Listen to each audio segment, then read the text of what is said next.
What's good? Alright, another anime video. Best team anime fights. Now this is teams. So I better see niggas getting jumped, stomped out, faces stomped on, punched up, and everything like that. Let's get straight to it, man. Looks like he got the beats. God likes speed.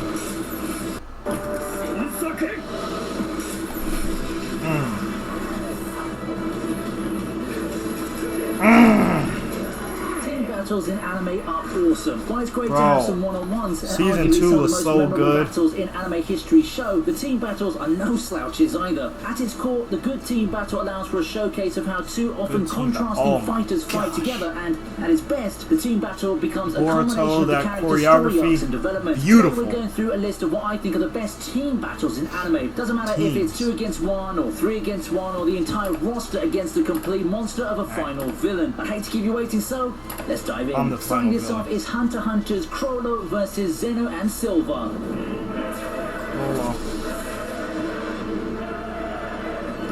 Let's see, 2-on-1.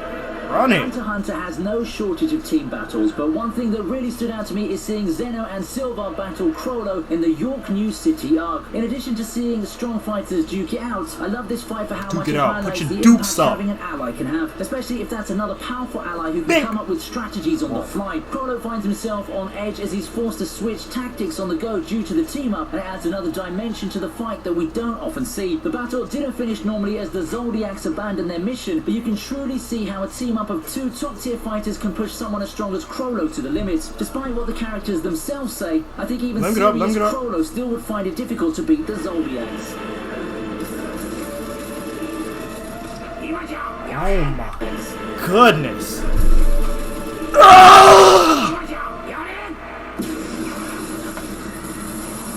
Taking him to Pound Town. Pause. Coming up is Asta and Yami versus Dante. 2-on-1 again. Asta and Yami versus Dante.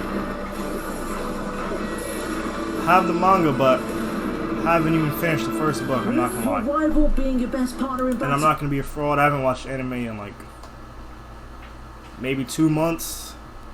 I haven't touched manga in maybe 6 months. I know.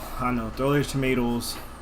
I know. Well, I'm a disappointment. Okay? More than your rival, it's your mentor who's got your back, who's your best partner in battle, and this fight is more than enough proof of that. After a long history of being saved by Yami, it feels refreshing to see Asta finally reaching the point of being able to fight alongside his mentor as equals, even if that means overcoming his limits to do it. It's every pupil's dream. It's at this point where we truly see Asta grow up from that noisy, annoying kid early on into a full-fledged badass able to stand side by side with the big bro that's been looking out for him since the start. The fight being amazing ends up becoming second fiddle to the whole emotional investment thing. Right. Why stop at duos when you can have everyone join the party like Ordinal Scale's final boss fight? I'm not gonna lie, this is kind of mean to me. I watched like maybe like 5 episodes. SAO, I really recommend watching Ordinal Scale. Even as a mostly standalone movie, it's one of the best the franchise has to offer, and it has elements that become relevant in Alicization. There are many things to look out for, but the highlight must be the boss fight against an incarnate of Radius. A hopeless boss fight against what's supposed to be Aincrad's original final boss takes the audience through the emotions of despair and hope as Asuna arrives and Yui brings in almost every named player from all the games into the mix. Everyone gets to get their shots in, and we're treated to some spectacular movie visuals of Asuna and Kirito landing their signature moves, formally closing by giving us the satisfaction of seeing Aincrad being cleared. It's something that the original story never got to, and it feels cathartic having this movie give us the pleasure of seeing it. Bro, the colors just add another cinematic tie-in, My Hero Academia, cherry on the 2 top. heroes.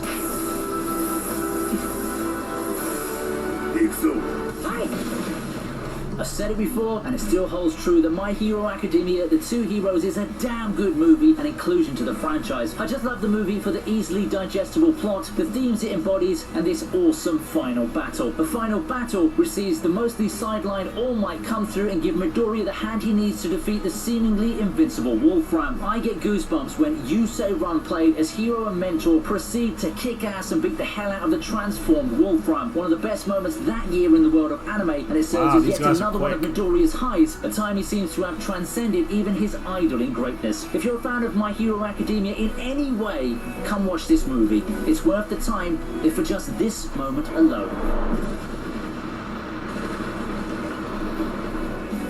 And if this list has so far been worth your time, then please consider liking the video and subscribing to the channel. You liking the list? We're trying to hit 1 million subs by the middle of the year, and we need a was the little best bit more one help getting to that finish line. Whether so we make far. it or not, all depends on you. So if you like the video and you're still not subscribed, then please do so. We move on with Father versus Everyone. Yo. This right here, masterpiece. I read the entire manga of this. Beautiful. Very beautiful. Fullmetal Alchemist can't have set up its final battle any better. In a series with so many explosive powers that ought to make anyone pop out of their seats, the final battle ends up being a battle of wills more than anything. I have a pop That's figure what makes of Fullmetal Alchemist such an awesome shonen. Despite having all those what's his abilities, name? it's a title that doubles Roy down on Mustang. philosophical themes, and it shows in this final battle. At this point, Father is pretty much a god. There's just no way any kind of physical powers would do him in. Even Mustang's powers, assuming he's even able to fight at this point, would do any good. But here we are, seeing Father get defeated by the sheer potential and power of everyone working together. It's symbolic that Ed finally finishes him with the good old fists, and it's so satisfying to see one at the pinnacle of evolution meet his end against the scrappy power of human will. There's so much more to FMA than this battle, so make sure to start watching the series. Facts. I've never watched it, I just read it. Todo and Yuji versus Hanami. But after I read it, like, I would look at like clips on YouTube or like interesting stuff, like some of the fights. While not as climactic as the Father fight, Todo and Yuji's team up against Hanami is one of the best moments in the entire Jujutsu Kaisen anime. Todo's been the cool bro to Yuji throughout this arc, and seeing them put their quickly built team chemistry in action in this battle is such a great moment. Gojo stole the show at the end, but the teamwork I read the two first displayed book to prior this. to that is something else, don't you think? And that's not even getting into the amazing animation we got for this whole fight. Then again, considering how well the rest of the major fights and key highlights for Jujutsu Kaisen have been animated, it's not surprising for some of you to overlook it. After all, what's gold becomes less valuable when you've got so much of it. And of course, we have to talk about Demon Slayer after Jujutsu Kaisen. Demon Slayer.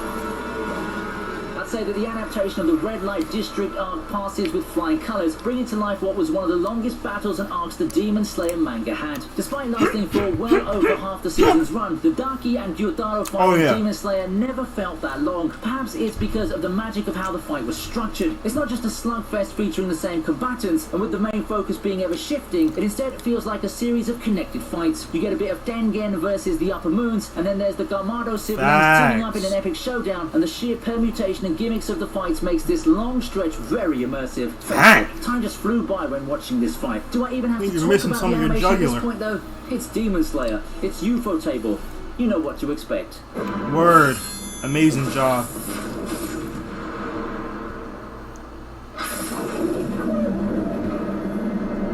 Lest we forget, we move on to another UFO Table production, Heaven's Field.